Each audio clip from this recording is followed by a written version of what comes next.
Hey there folks, this is GreenXI welcoming you right back to Let's Play Higurashi. This is episode 158. In the last episode, we found out who the main villain of the whole thing has been across all sort of worlds, and that is our favourite nurse, Mayo. And today we're going to see how, I think, the last of the arc is going to wrap up. There'll be another episode after with the bonus stuff, I'm sure, but I don't know if you could tell. I've had a bit of a bad day, so I'm just trying to record some of this to clear my mind a bit. The day after Hanyuu, Uishi showed up at our school. It isn't uncommon for Uishi to show up here today. Interestingly, he always asks to see the most key person in that world. He asks for Kaiichi in the world where he gets sick. He asks for Rena in the world where she gets sick. In this world he asked for me. Did Tomitaki really die? Yeah. The way he went was pretty strange too. Like he was on drugs and hallucinating. He clawed out his own throat until he died. I couldn't prevent it. There's nothing I can do now. I knew this was going to happen. I'm sure Takano is dead too. And Takano? I have bad news about her too. She was found burnt to death in the mountains over in Gifu Prefecture. Based on the condition of the body, she was choked to death before her body was burned. It's a tragic story no matter how you look at it. I know what you're thinking. You think I know something about what happened to them. Heavens no. I only have one question. Who would talk about such a disturbing plan at the festival where anyone could hear? You think I'm involved in this murder? Well, I wanted to suspect you, but I don't. If you were responsible in some way, you wouldn't have given me the hints you did. At the very least, I'm sure you're not involved with the people who killed them. I'm glad you're not suspicious of me. Uishi threw a 10-yen coin into the offering box and shook the bell in prayer. Please let us solve the mystery of Hinamizawa this year. You trying to get me involved in your investigation? Ha! I was just talking to Oyashiro-sama. Uishi is well aware that people call me the reincarnation of Oyashiro-sama. That must have been his attempt at a joke. I'd like to see the curse disappear forever too. Oh, that means we both want the same thing. I made a prediction about where you might find Tomitaki's body. Didn't you have a police cruiser nearby? Yeah, I listened to your prediction and had a cruiser patrol the area. The place where the concrete and gravel roads meet. It's on the very border of the village. It gets very dark there at night. It always seems like if something bad were to happen, it could happen there. So where did you find Tomitaki's body? We found him dead by the rice fields near Okanamaya. That's not where his body's usually found. If he was fated to hallucinate and die, he would die in exactly the same spot, whether the cruiser was there or not. Just because the cruiser was placed there, Tomitaki's body was found in a totally different spot. In other words, the existence of the police cruiser disrupted that fate. Anyway, there's something else I found very interesting. I told the officers in the police cruiser to check every vehicle that passed by. As it turns out, one of the cars that headed toward Okanamaya after the festival was over was Takano's. Takano lives in Okanamaya. It wouldn't be strange for her to head back home after the festival. However, she was the only one inside the car. Tomitaki wasn't with her.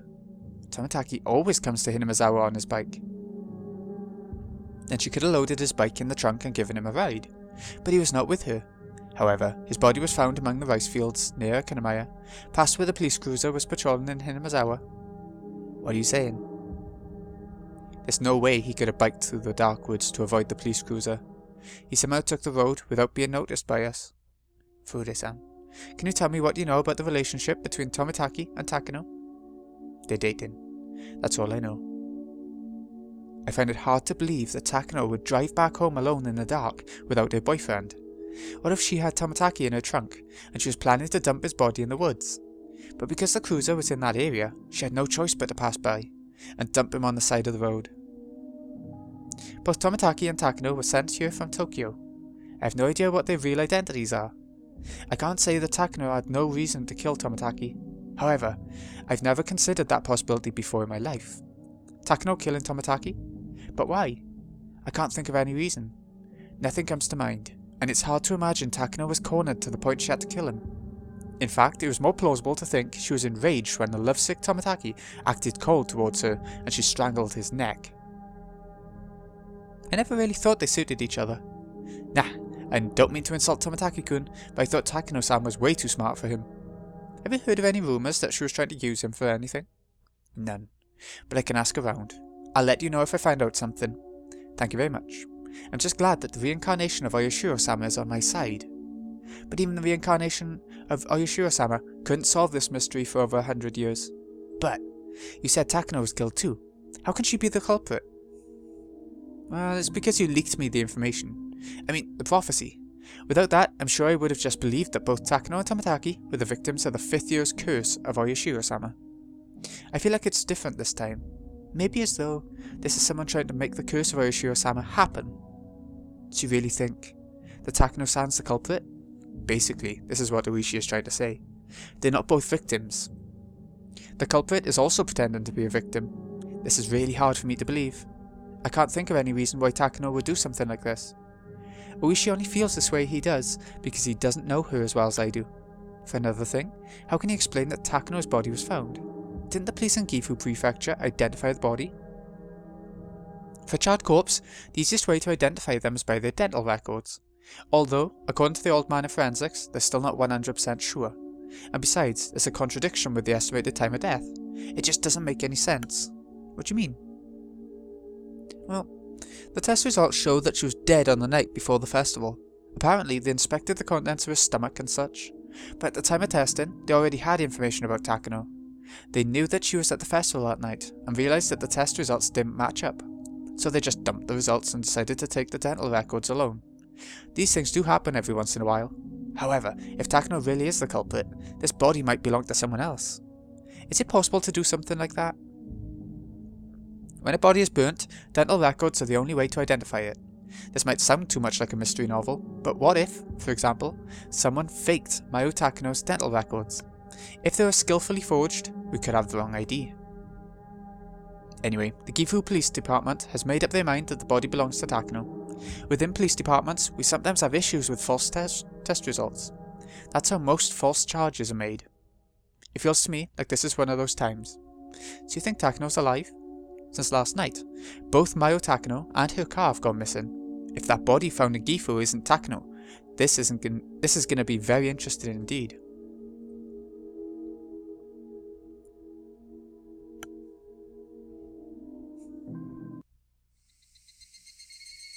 Irie had already heard about the deaths of Tomitaki and Takano. It seemed like both the clinic and the office in Tokyo had flown into a panic over it. It's funny how they make such a big fuss about their own people when they don't care about what happens to other people's lives if it will get in the way of their research. Takano's subordinate, Okanogi, was in the room. Okanogi is the leader of the Mountain Dogs. I came here to make sure he's still willing to protect me. Based on past experience, they tend to lose interest in protecting me after Takano dies. Okanogi, Takano is dead, but am I still safe? Don't worry, Rika-san. We'll still keep up the tight security around you. You don't have to call the police. I guess this is part of that tight security. They must have been listening to my conversation with Oishi. Oishi told me something. Is it true that Takano isn't really dead? It can't be true. The Gifu Police Department made an official announcement. That Oishi is retiring this year, isn't he? Sometimes he makes up stories because he's desperate to solve the curse of Oyashiro-sama. You shouldn't pay attention to anything he says. Well, he's not wrong. This year is Oishi's last chance. Because he's so desperate, he's developed a bad habit of listening to every rumour he hears. What's your opinion about this, Okanogi? Right now, they're still investigating, so I can't say anything. Knowing the relationship between those two, I think it's clear that this was done by someone within the organisation. I glanced over at Irie, and as I listened to Okanogi speak, it seemed that whoever he was talking to over the phone was accusing him of killing them. Irie was frantically trying to prove his innocence. Soon enough, he hung up the phone. Irie looked upset that he was under suspicion after working so hard for the organisation. Oh, Rika-chan, I'm sorry for making you wait. It seems like you're in big trouble.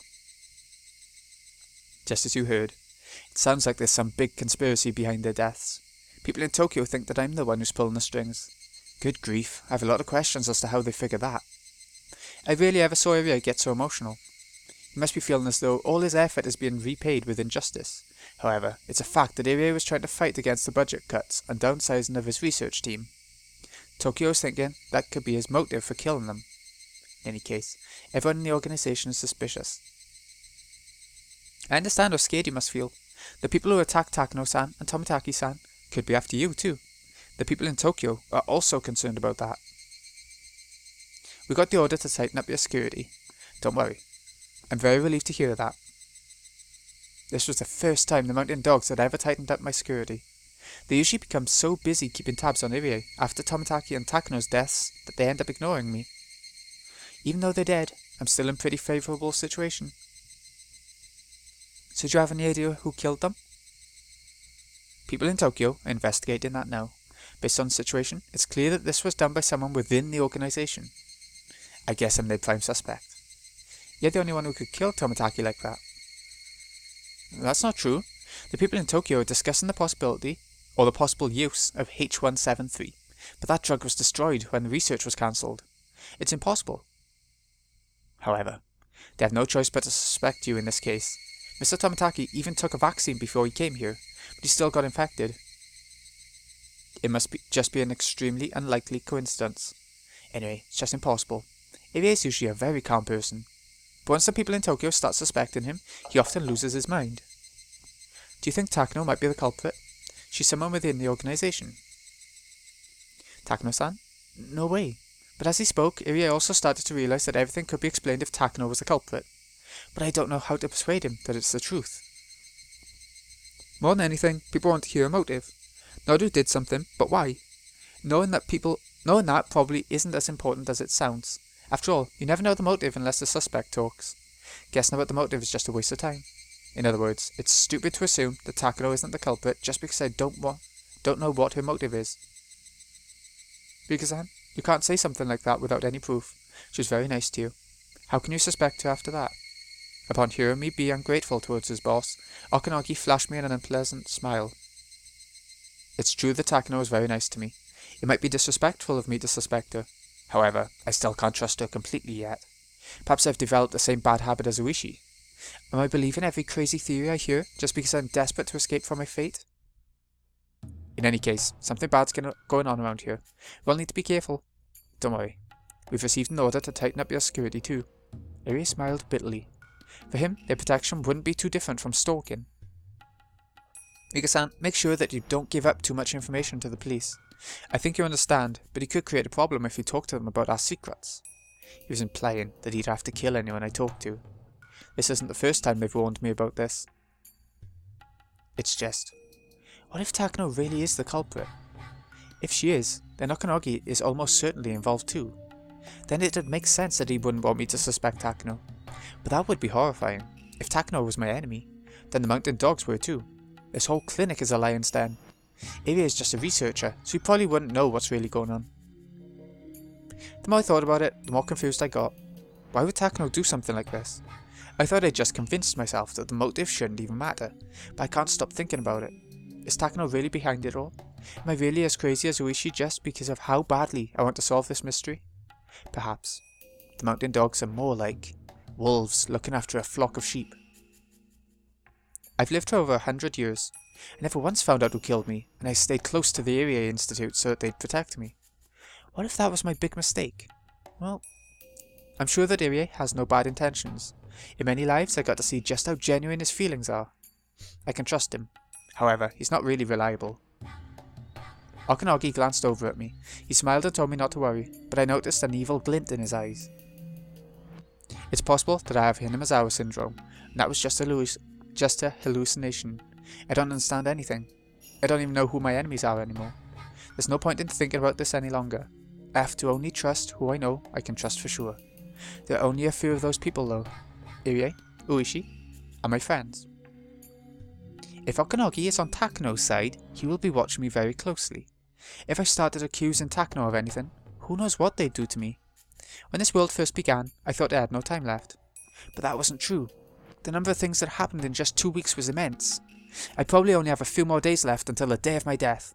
What can I do? How can I change this? Am I supposed to just take Hanyuu's advice and resign this time? Not after all this luck she's had. Well, no. This last chapter or something, but mostly lucky, I think.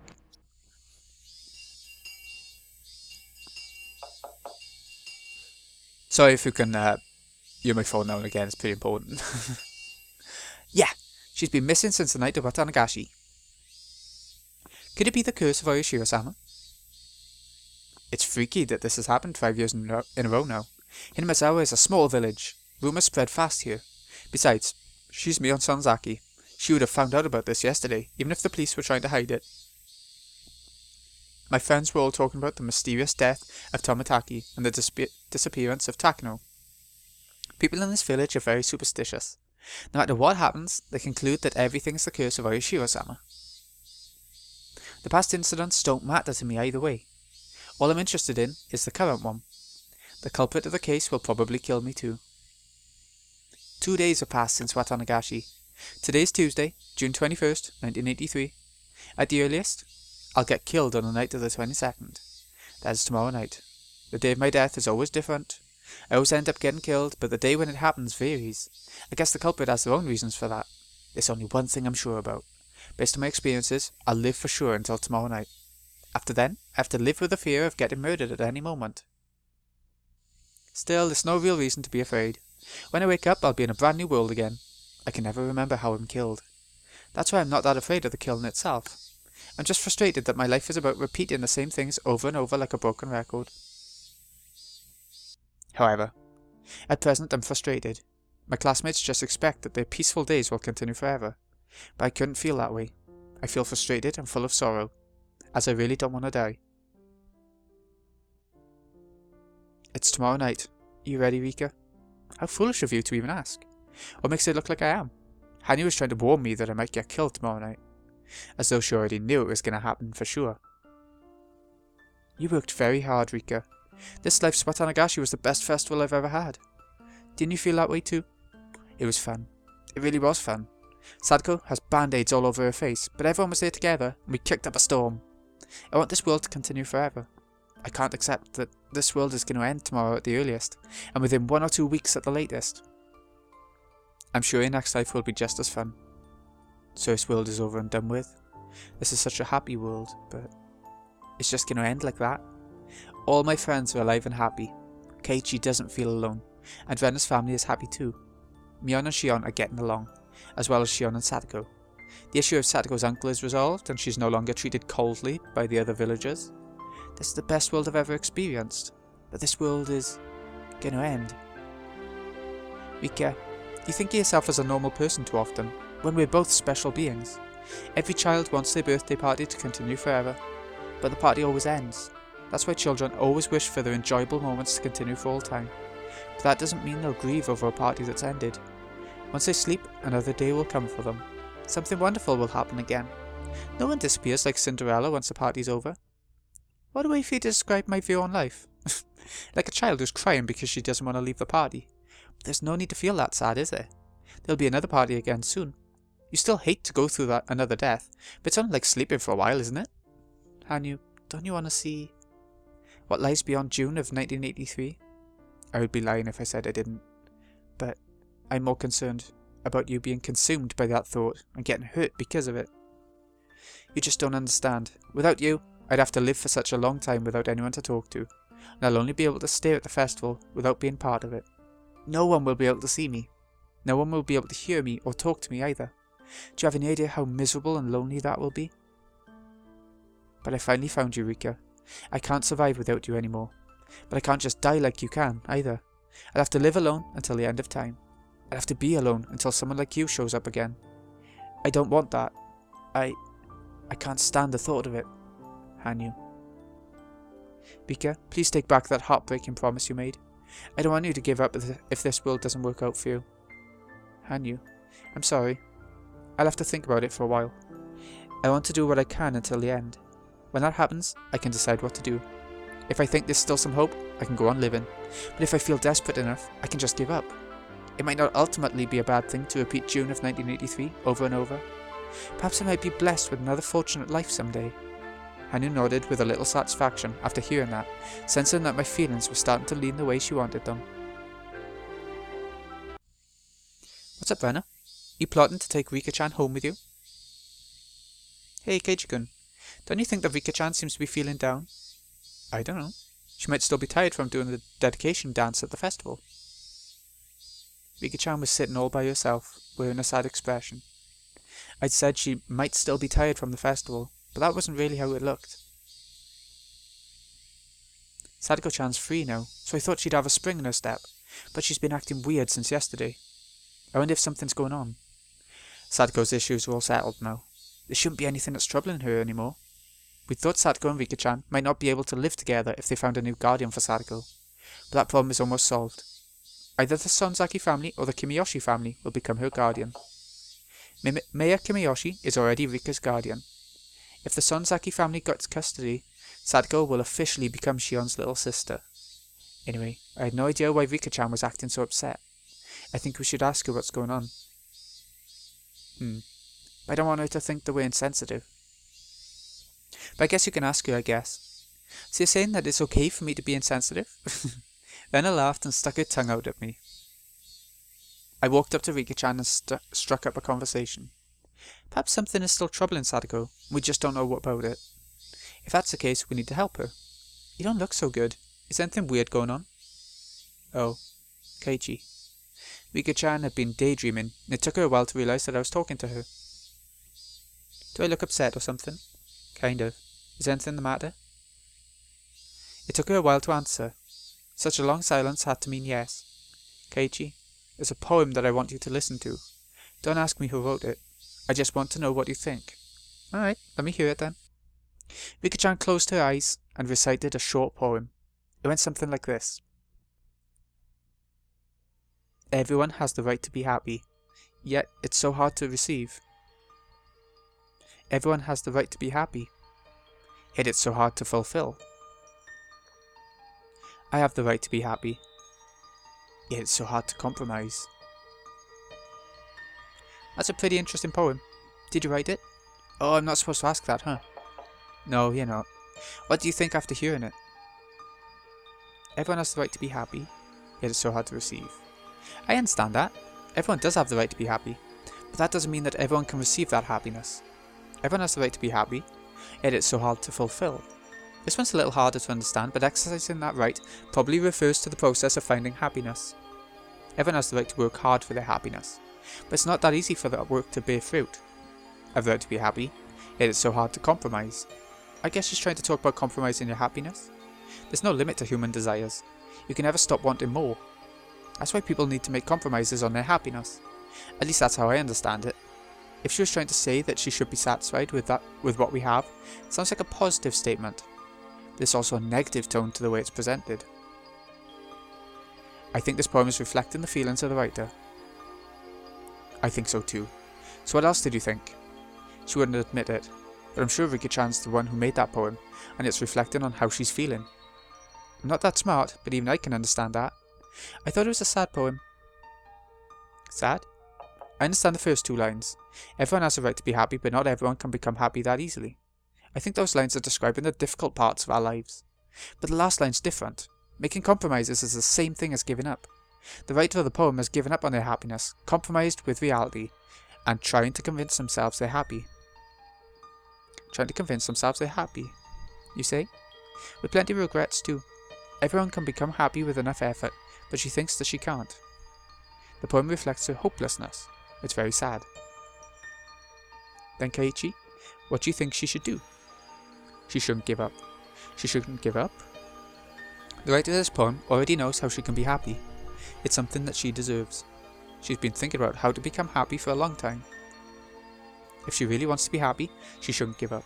Remember, we overcame a desperate situation in only a few days. If we all work together, we can make a miracle happen. You saw it with your own eyes, didn't you? What's troubling you? Talk to me. There's something I want to talk to all of you about, but if I do that, you won't be able to live in this village anymore. Happiness for me would be to see what's beyond June of 1983, together with all of you. It wouldn't mean anything if I lived beyond this June without you. You won't be able to live in Hinamazawa anymore? Why's that? They'll kill you if they find out that I talk to you. That's why I can't say anything. What do you mean, they'll kill us? You being threatened by someone? The word kill is not something that most people use casually. I was shocked to hear it coming from her mouth. That's why I couldn't help but raise my voice. I don't know who the enemy, and who's not. The only thing I know for sure is that someone is going to kill me. Wait, Rika-chan. Talk to me. What the hell's going on? Is Teppei threatening her? No, that isn't possible. The police arrested him, and besides that, the Sonzaki family told him to never come back to the village. There's no way he could contact Rika-chan in order to threaten her. And even if that somehow was the case, Rika-chan could just talk to Mion, and everything would be taken care of. But based on her expression, it seems like this is a way deeper than that. I'm sorry. If I talk, you'll be dragged into this. If I lose you, I have no more reason to survive. I just can't talk to you about this. I'm not going to compromise my happiness. I don't understand what you're trying to say. But you sound just like Sadako did a few days ago. Like Sadako? Yeah. You're thinking it's better to be patient. You forgot the courage needed to fight. You sound like that. Weren't you the one who told Sadako to be brave over the phone? My words had clearly hurt Rika-chan's feelings. She bit her lip and went quiet for a moment. If I talk to you, you might get killed too. Well, I don't want that. But if we don't do anything, you're gonna get killed, right? We don't want a future without you either, Rika-chan. What? You may not want to get us involved, but likewise, we don't want to lose you either. We welcome the struggle. Besides, you know how powerful we can be together?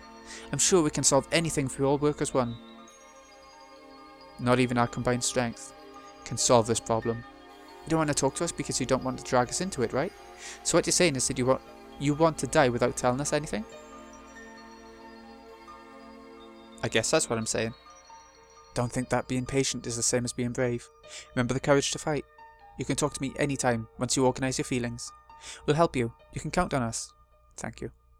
Rika-chan was wearing a sorrowful smile. I could tell that she appreciated my sympathy.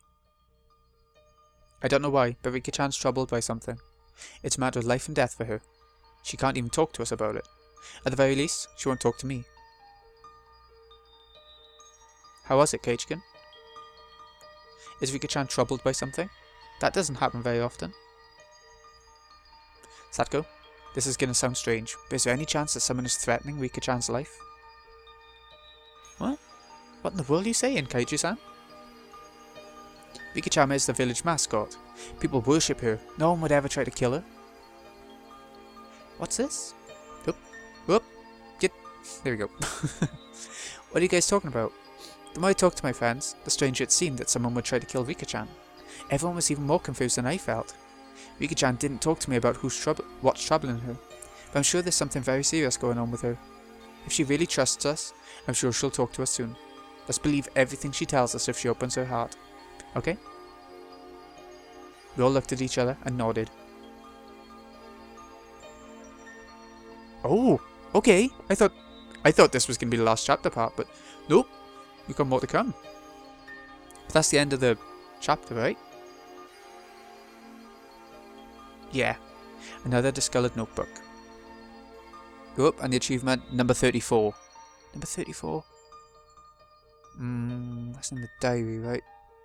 My ment's not working. Another discount. Okay. The last one was like biblical, wasn't it? The Son of God promised that he would be resurrected within 3 days, and it is this time as well. Sinful men guarded his grave to make sure he would not wake up, but that was foolish of them. He meant that his spirit and his lessons would be resurrected, not his physical shell. Do not be afraid of physical death. If you achieve great things, you will live again. You will surpass death and become immortal. A demon took the Son of God to a cliff and told him to jump off. He claimed that if he was really a son of God, a miracle would help him survive. He tried to challenge the Lord. The Lord challenges humans, but humans may not challenge the Lord. To challenge is to suspect. Suspicion will speak words of evil into your ears, and it will make you falter. Do not doubt your own achievements. Do not doubt your own life. Do not doubt your contributions. Do not let others criticize your achievements. That's the same as doubting your own life. Hifumi T. Okay. Well, we didn't get the achievement for reading all tips either, so yeah, we got another chapter to come then. I thought that was it. Okay, this has been GreenyXI. Hope you've enjoyed. Thank you so much for watching. I'll see you again in a bit when we move on to... It's gotta be the final chapter next. It's gotta be. Thanks again for watching, folks. See you again in a bit.